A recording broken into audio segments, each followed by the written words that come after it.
Okay, maybe I do care. We all good?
think I like Burger King.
How we doing, guys? Good.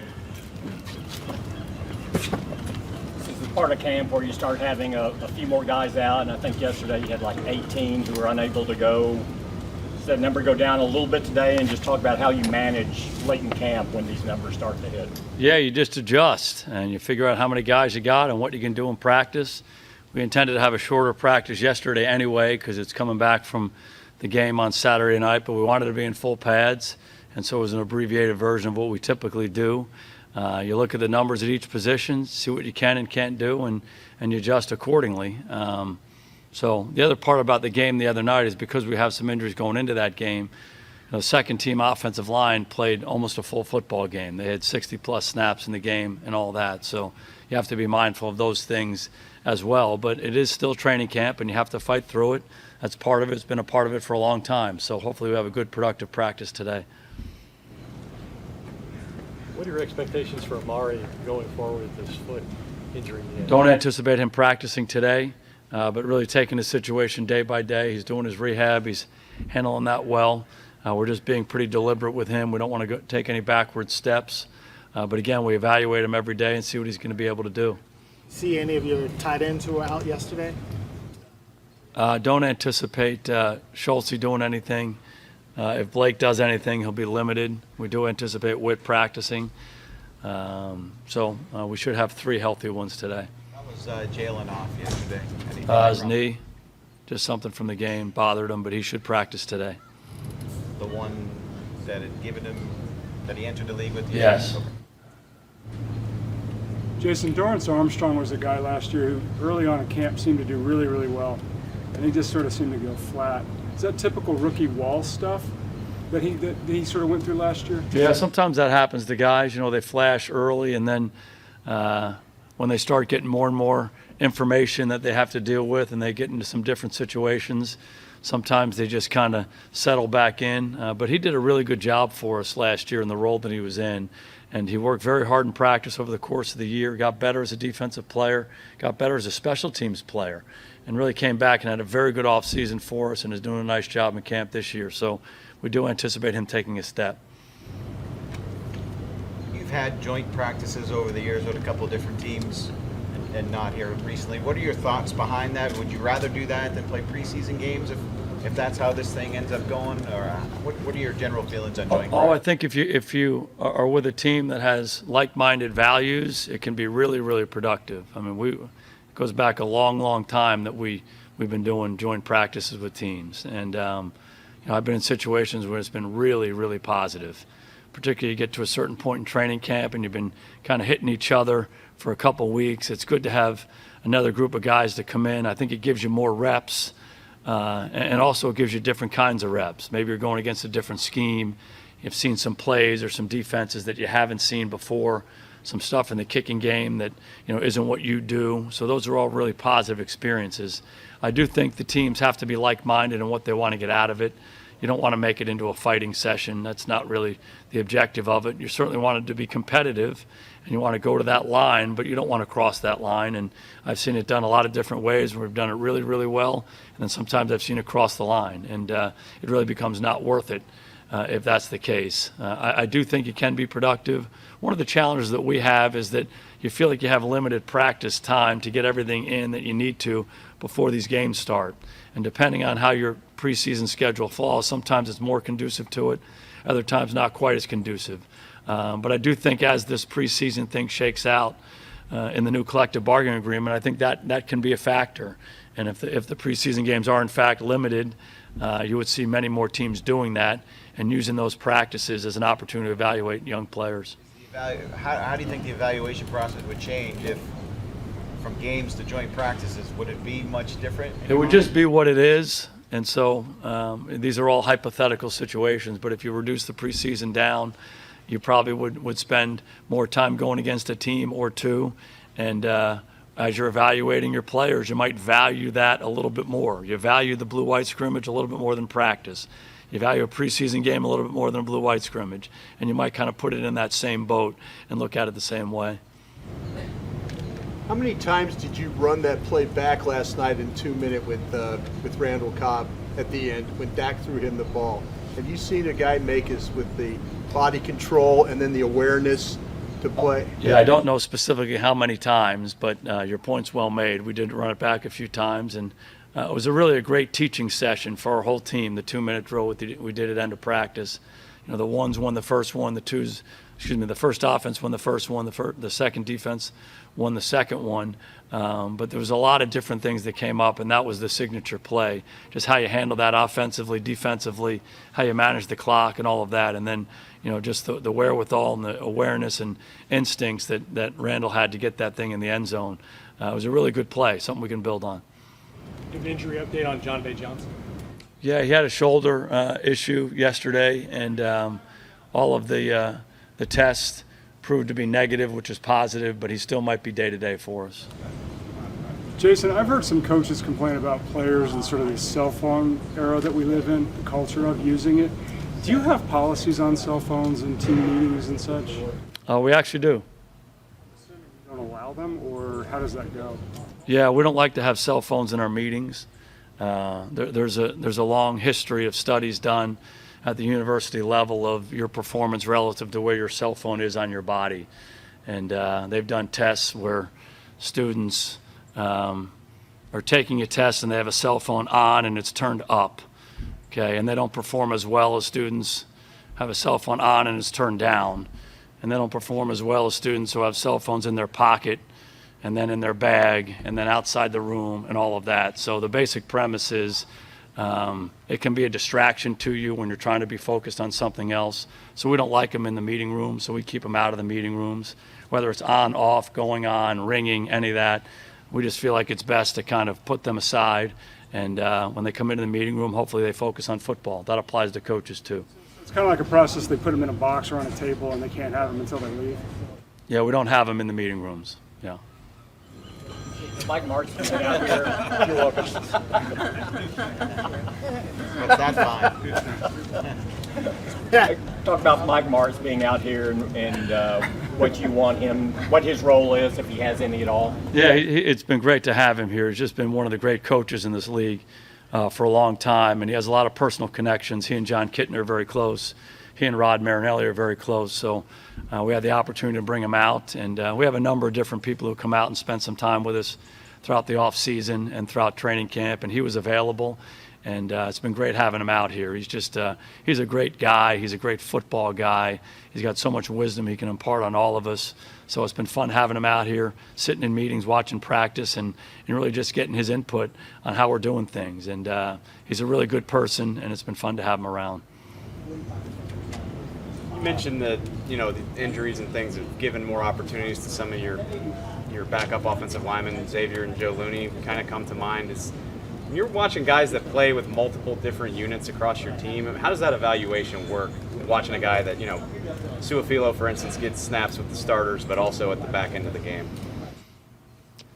I just think the biggest thing you try to emphasize to your team is, every rep is your rep and every rep's an important rep, and get yourself mentally, physically, and emotionally ready to take advantage of it. It really doesn't matter who you're going against. The idea is to come to work and be ready to play and be your best. And that's a walk-through rep, that's a practice rep, that's a blue-white scrimmage rep, it's a preseason game rep in the first quarter or the fourth quarter.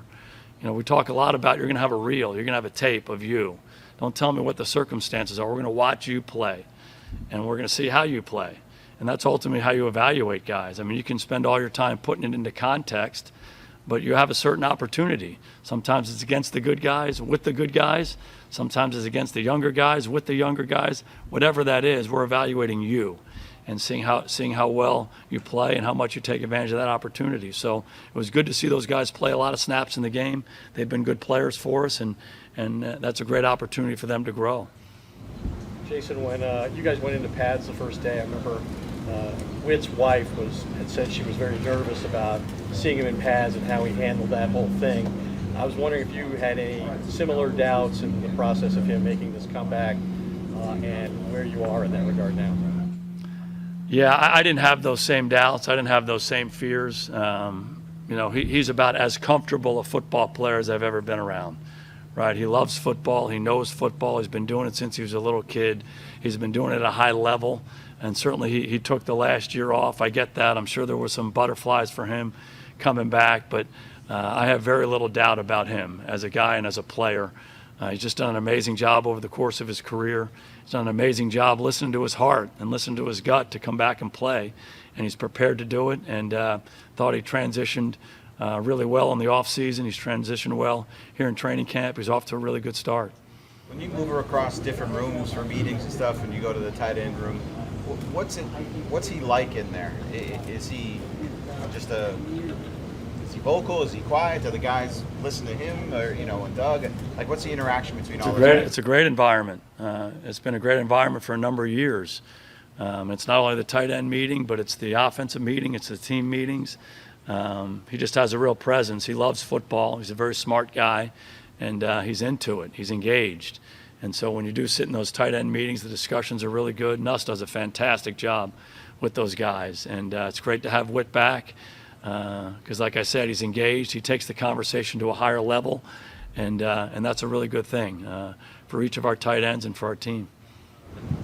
How do you think the leadership structure on the team, on the offensive side of the ball primarily, has changed in the year he was away, and how has he fit back into that? I think that was the most important thing for our team last year. If you think about how young our team was at the outset of the year, with guys like Witten and Dez and some other guys who have been here and prominent figures on our team not with us, and just the youth that we had. We had so many young players on both sides of the ball. And the positive dynamic was at some point in the season, as we were growing, these guys who were good players, but in their second, maybe third year, they realized that, hey, I'm the guy that everybody's looking to. And we had about 6, 7, 8, 10, 12 of those guys. I think they had that realization. And they said, they're not waiting for somebody else to talk. It's my responsibility to step up here. And we did that. We did that collectively. And that was a really good dynamic on our team. And those guys grabbed that team. And I think we saw how our team responded in the second half of the year.